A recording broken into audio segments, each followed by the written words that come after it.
Well, I have a whole new YouTube channel dedicated to my writing. And my pen name, which is also my maiden name, Diane Steinbach.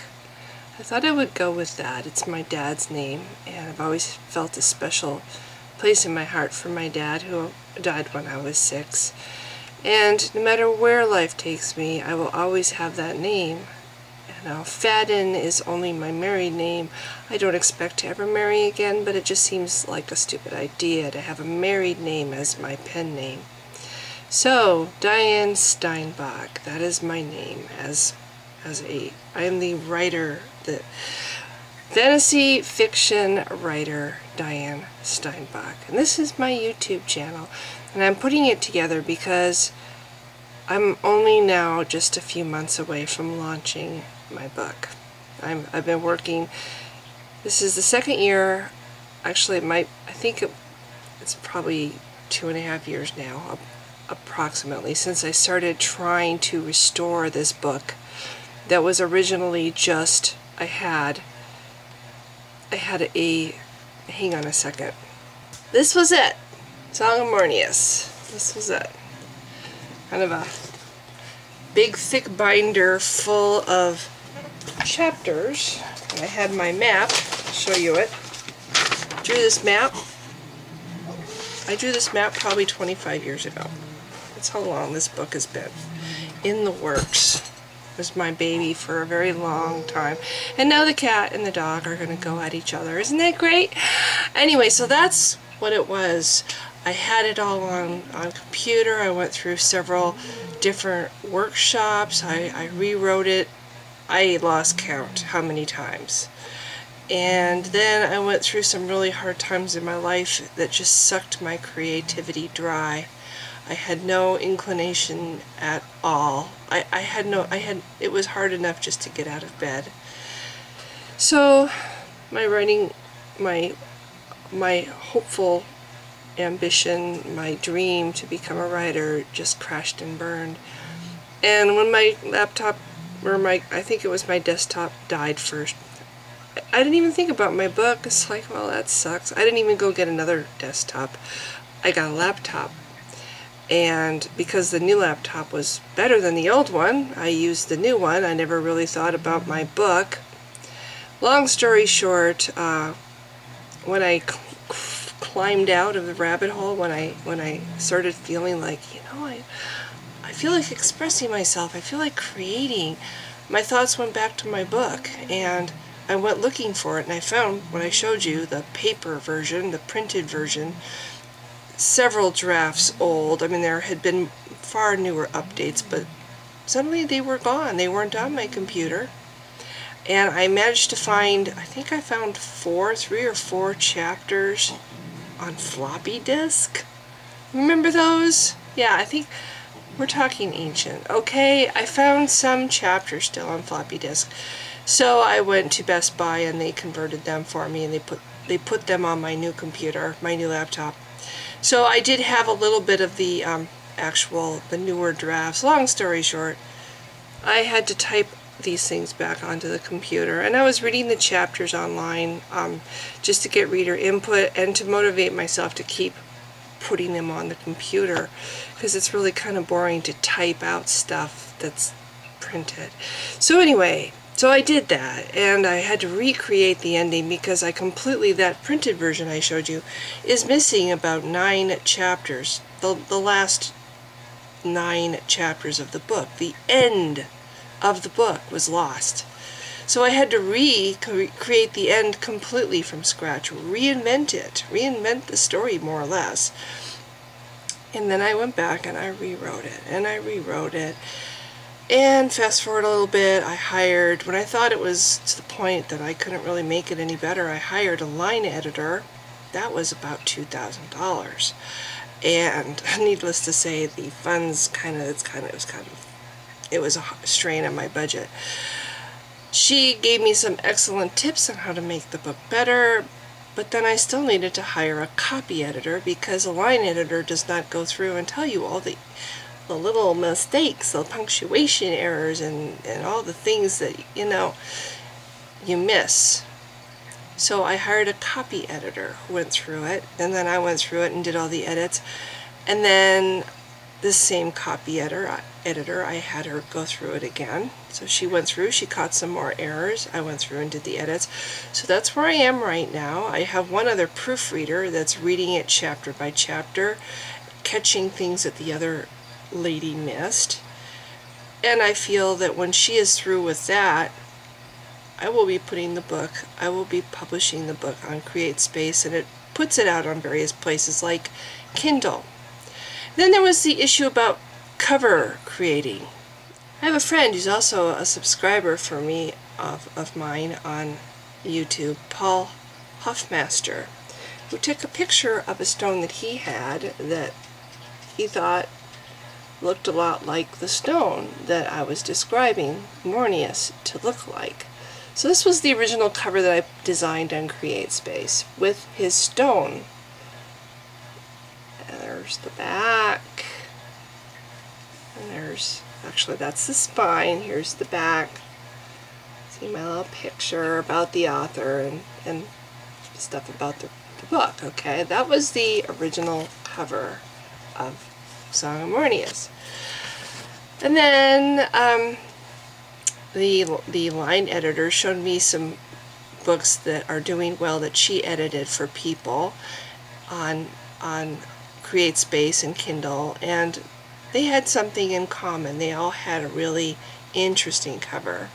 So, okay, now I realize that I need to jazz up my cover a little bit. The stone's pretty, but how much interest will it draw, really? So I went to Fiverr and I hired an artist who, okay, she drew a drawing that I liked. The dragon, the character, the image of Galen in this drawing was okay, but the shoulder and the neck, just there was something wrong with the pose. And so I told her I would like you, first of all, he doesn't wear armor, and I would like you to correct the pose. Okay, so I'm going to show you the pictures that I have of this woman's art, from the drawing to what was supposed to be her final creation.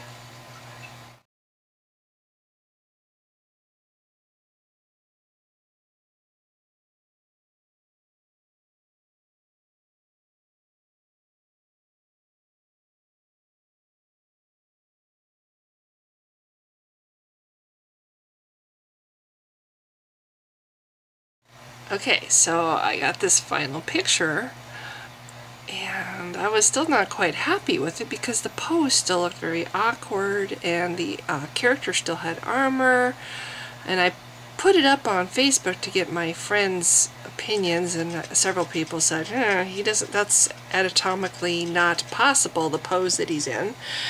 And then somebody else pointed out the fact that the dragon, the style of art that the dragon has is so much different than the style of art that the figure in the picture has. And maybe, I think it was the same person actually put up a picture of another dragon from a well-known fictional book called The Hobbit.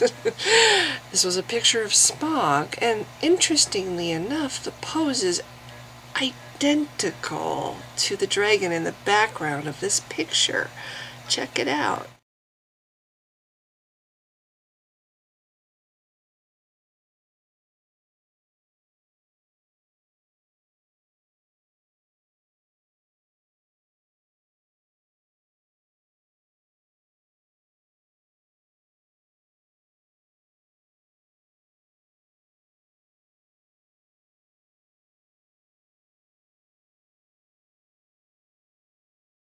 So needless to say, I decided to go with a different artist. And again, long story short, I would like to now show my book's final cover art. The artist did take this stone that Paul Hoffmaster took a picture of and worked very hard to get this gorgeous picture. He did use that stone for the back of the cover. So the final cover for Song of Mornius will have the stone and the interesting cool front cover, which I personally think blows the other artist's work, plagiarized, I will add, work, out of the water.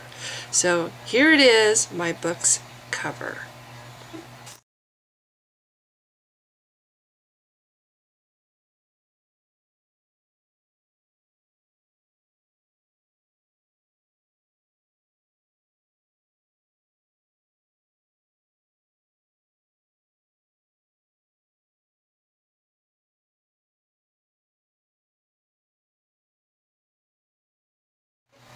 So that's basically what I wanted to say. I just wanted to announce that I've been working very hard. I've been putting out the money to try to make this the best that I can make it as far as quality from where I am right now as a writer. I imagine that when I write the sequel I will continue to improve in my abilities, but where I am right now, with the help of 2 different editors, actually 3, at least I feel when I put this book out it will be the best that I can manage for where I am right now in my writing.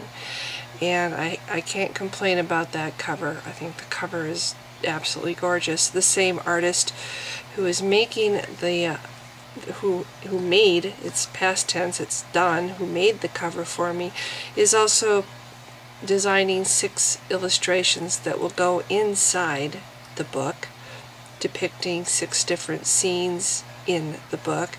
He is also going to take the map that I showed you at the start of this video. He is taking my drawing of that map and he's digitizing it, so it's going to be nice and fresh and clear and legible and professional looking, and that will be also in the interior of my book. So it's going to be as polished and professional as I can possibly make it, and something that I think I'll feel very proud of. It's been a long time coming. It's been a dream of mine since my early 30s. It's when I first started writing this book.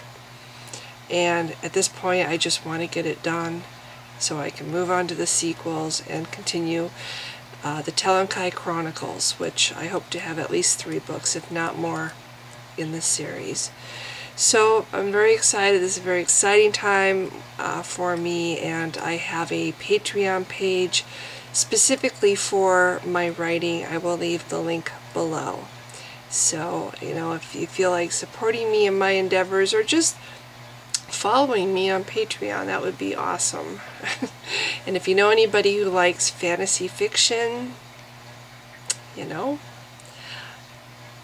I think it's a good story. I think the characters are, the feedback that I'm getting from people who have read the book is I've got a good story and I've got good characters. I've got the kind of characters that people care about, and I'm hoping that you know, any lack there that exists in my writing ability at this time, I hope that those other 2 things make up for it, because I think those other 2 things are hugely important when it comes to the success of a book. You can have a really good writer and have a story that isn't interesting in writers that you could care less about. Well, I've got good characters and I've got a good story, so we'll see how it does when I put it out, and then I'll move on and work on my 2nd book, and it'll just be, I'm just really excited. I feel like finally things are coming true for me. So anyway, if you've been watching, thanks. Bye!